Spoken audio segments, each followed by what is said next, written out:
Now let us look into the chemical properties of alkaline earth metals.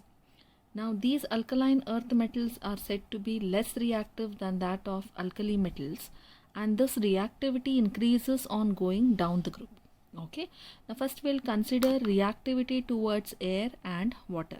Now first, if you take air, now air is a mixture of oxygen and nitrogen, and when you consider the elements of alkaline earth metals, beryllium and magnesium, they are said to be kinetically inert to oxygen as well as water. So first we'll consider this oxygen. Okay, so they are said to be kinetically inert to oxygen. Now why they are kinetically inert to oxygen? Because there is a formation of oxide layer on the surface which is said to be strong and continuous, and there is no further reaction with moisture that is present in the air. Okay, that's the reason why it is kinetically inert to oxygen. Now when you consider group 2 elements, alkaline earth elements, alkaline earth metals, all these group 2 elements will form oxides as well as nitrites. But when you are taking beryllium and magnesium, they are inert to oxygen. Why? Because of the oxide layer which is strong and continuous. So whatever the oxide layer is formed, that is very strong and continuous, which will not allow for the further attack of the oxygen that is present in the air. Okay, but if you take powdered beryllium, this on ignition air will give you beryllium oxide and nitrite, and magnesium, being more electropositive, will burn in air to give magnesium oxide and magnesium nitrite. But when you consider the other alkaline earth metals like calcium, strontium and barium, they are readily attacked by the air to form oxide and nitrite. Now why these are forming oxides and nitrite? Further reaction takes place here, because whatever the oxide layer that is formed on the surface will react with the moisture, and whatever the hydroxide that is formed will leave the surface, which is again exposed for the further reaction.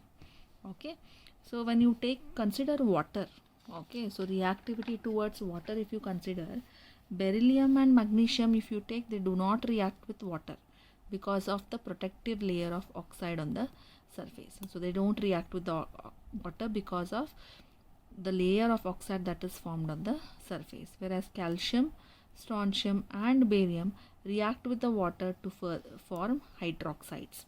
So these will form hydroxides. The other elements are capable to form metal hydroxides. Second, we'll consider reactivity towards halogen. Now alkaline earth metals react with the halogens to form halides of the form Mx2. So metal you have, so it may be either beryllium, magnesium, calcium, strontium or barium.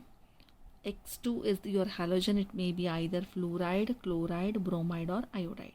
So whenever the alkaline earth metals, they react with the halogen, they will form metal halides of the form Mx2. Okay, now if I want to prepare the metal halide BeF2, beryllium fluoride, then I can take ammonium beryllium fluoride and I'll bring about thermal decomposition. So if you want to prepare beryllium fluoride, the best method of preparation of this beryllium fluoride is thermal decomposition of ammonium beryllium fluoride. So you take ammonium beryllium fluoride, bring about thermal decomposition, you will get beryllium fluoride. So what is the method of preparation of beryllium chloride?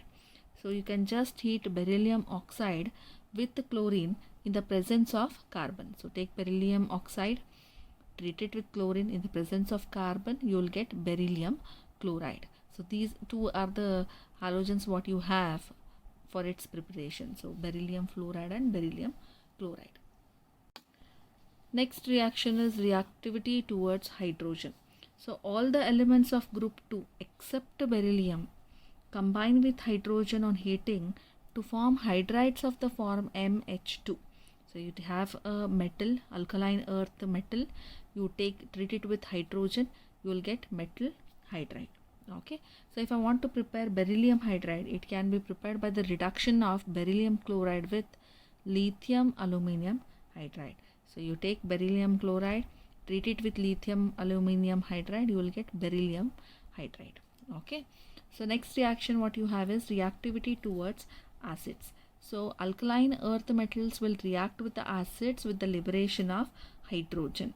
So you have an alkaline earth metal, you treat it with an acid. Here I am taking HCl, so you will get metal chloride here.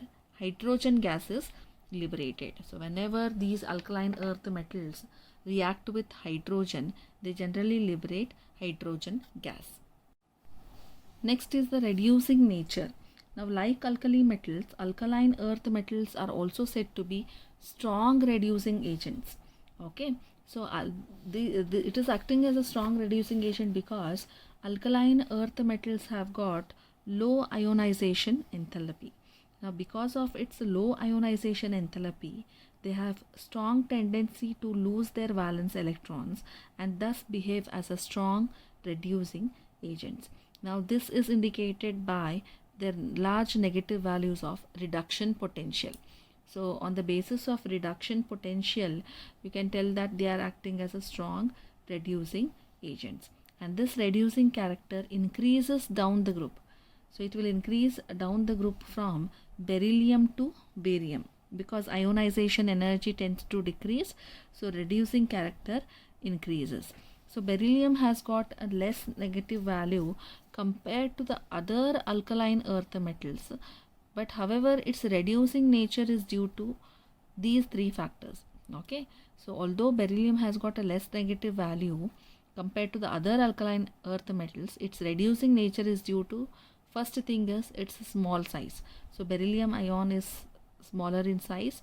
Second thing is large hydration enthalpy, and third is large value of atomization energy.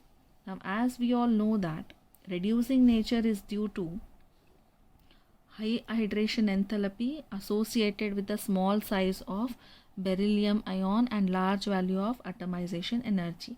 Now, whenever I tell it is a strong reducing agent means what? They are good electron donors.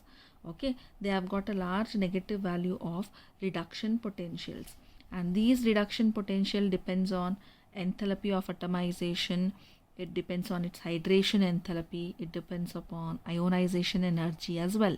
So I can tell beryllium is having less negative value compared to other alkaline earth metal, but still then its reducing nature is because of these three factors: small size of beryllium ion, large hydration enthalpy, and large value of atomization energy. Next what you have is solutions in liquid ammonia. So like alkali metals, alkaline earth metals also dissolve in liquid ammonia to give a deep blue-black solution forming ammoniated ions. So this is your alkaline earth metal. When you treat it with ammonia, you will get ions here.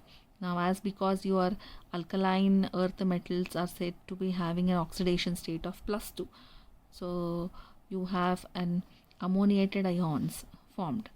So if you want to isolate calcium, barium and strontium from their ammoniated solution, as you can just isolate from their ammoniated solution as ammoniates. So this is what is the formula for ammoniates. Uses of alkaline earth metals. Now, generally these alkaline earth metals are used in the manufacture of alloys. Now, beryllium, if you take, they are used in the manufacture of alloys. Now, if you have copper beryllium alloy, it is used in the preparation of high strength springs. Now, these high strength springs is needed in machines. So, there are various machines which require high strength springs to lift heavy objects. Okay, so metallic beryllium, if you are using, it is used for making windows of X-ray tubes. Okay, so there whatever the windows of X-ray tubes are there, they are using metallic beryllium there. Okay, second, if you take magnesium, so magnesium forms alloys with aluminium, zinc, manganese and tin. So it is capable to form an alloy with aluminium, zinc, manganese and tin. If you have magnesium aluminium alloy which is being light in mass, are used in construction of aircrafts. Okay, so magnesium, when it is combined with aluminium, so whatever this alloy is formed is used in the construction of aircrafts. So magnesium, if you take either in the powder form or in the ribbon form is used in flash powders. Now what is flash powder? Flash powder is that powder that could be ignited to provide a bright light. Okay, that is referred to as flash powders, and it is also used in bulbs, incendiary bombs and signals. Okay, then suspension of magnesium hydroxide in water. So whatever the magnesium hydroxide in water suspension is there, that is called as milk of magnesia. Milk of magnesia it is called because it is having appearance of a milk. So that is why it is called as milk of magnesia. So this suspension of magnesium hydroxide in water, which is also called as milk of magnesia, is used as an antacid in medicines. Okay, so it is used as an antacid medicine. And magnesium carbonate. So magnesium carbonate is an ingredient of toothpaste. So this is used to clean the abrasive. So abrasive is nothing but whatever the rough surface that is present on the tooth. So this magnesium carbonate will help to clean that abrasive. Okay, next you have calcium. So calcium is used in the extraction of metals from their oxides, which are difficult to reduce with carbon. Okay, and calcium and barium metals, due to their reactivity towards oxygen and nitrogen at elevated temperature, have often used to remove last traces of air from vacuum tubes. Okay, so whatever the last traces of air that is present, that can be removed from the vacuum tubes. Okay, then radium, if you consider, it is used in radiotherapy. For example, if you consider, it is used in the treatment of cancer. So these are some of the uses of alkaline earth metals.